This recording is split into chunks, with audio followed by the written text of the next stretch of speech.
Salam jemaat terkasih, salam sejahtera bagi kita semua. Mari kita sama-sama belajar firman Tuhan dalam renungan Light of Revival. Firman Tuhan bagi kita terambil dalam kitab Kisah Para Rasul pasal 8 ayat 1 dan ayat yang keempat. Demikian bunyi firman Tuhan. Pada waktu itu mulailah penganiayaan yang hebat terhadap jemaat di Yerusalem. Mereka semua kecuali rasul-rasul tersebar ke seluruh daerah Yudea dan Samaria.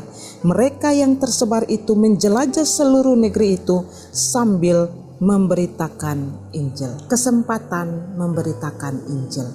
Saudara yang terkasih, dalam bacaan kita mengatakan bahwa terjadi penganiayaan di Yerusalem terhadap gereja mula-mula, dan karena itu jemaat Tuhan yang ada di Yerusalem yang tergabung di dalam jemaat mula-mula, mereka lalu tersebar karena penganiayaan itu. Mereka tersebar ke daerah Yudea dan juga daerah Samaria supaya di sana mereka dapat menghindar dari penganiayaan itu. Apa yang mereka lakukan? Ketika mereka tersebar itu, firman Tuhan mengatakan bahwa mereka memberitakan Injil.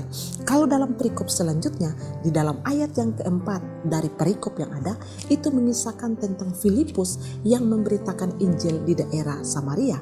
Tetapi pada ayat yang keempat, itu menjelaskan di sana bahwa jemaat yang tersebar di daerah Yudea dan Samaria, mereka itu memberitakan Injil.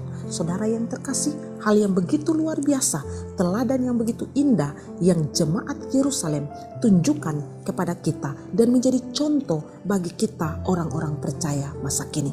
Kita belajar bahwa penganiayaan bukan suatu alasan untuk Injil tidak diberitakan.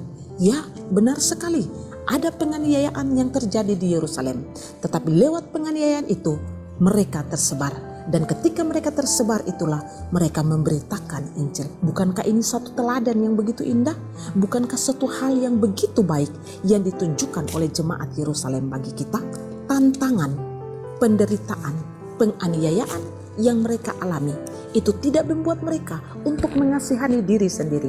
Itu tidak membuat mereka untuk mengurus diri mereka sendiri.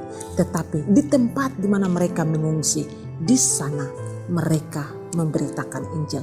Saudara, maukah kita belajar dan meneladani jemaat Yerusalem? Mereka yang tersebar itu, mereka tidak tinggal diam, tapi mereka memberitakan Injil. Pelajaran yang baik bagi saya dan saudara. Penganiayaan bukan penghalang Injil tidak diberitakan. Kita juga belajar dari teladan jemaat Yerusalem adalah pemberitaan Injil itu bukan hanya tugas hamba Tuhan, tetapi tugas seluruh jemaat. Apa yang dikatakan di dalam bacaan kita ayat yang keempat? Jemaat yang tersebar itu mereka memberitakan Injil. Rasul-rasul masih tetap ada di Yerusalem, tetapi jemaat mereka tersebar di daerah Yudea, di daerah Samaria, dan mereka memberitakan Injil.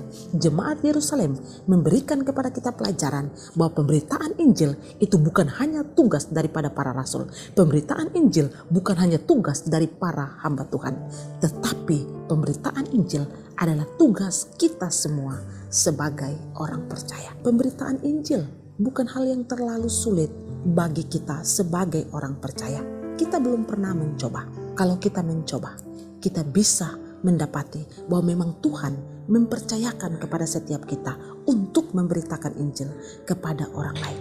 Memberitakan Injil bukan saja melalui khotbah, memberitakan Injil bukan saja melalui KKR yang besar, tetapi di mana saja, ketika dengan rekan kerja, ketika dengan sahabat, kita bisa memberitakan tentang Yesus kepada mereka.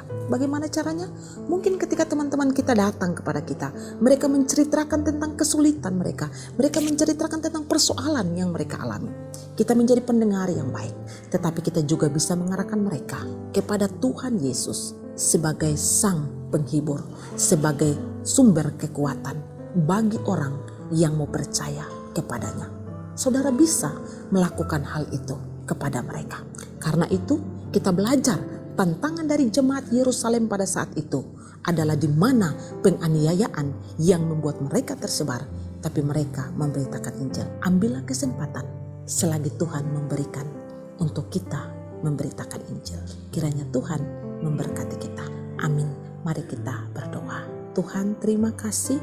Kami bersyukur teladan jemaat mula-mula menjadi pelajaran berharga bagi kami. Terima kasih Tuhan untuk firman-Mu. Di dalam nama Yesus. Amin.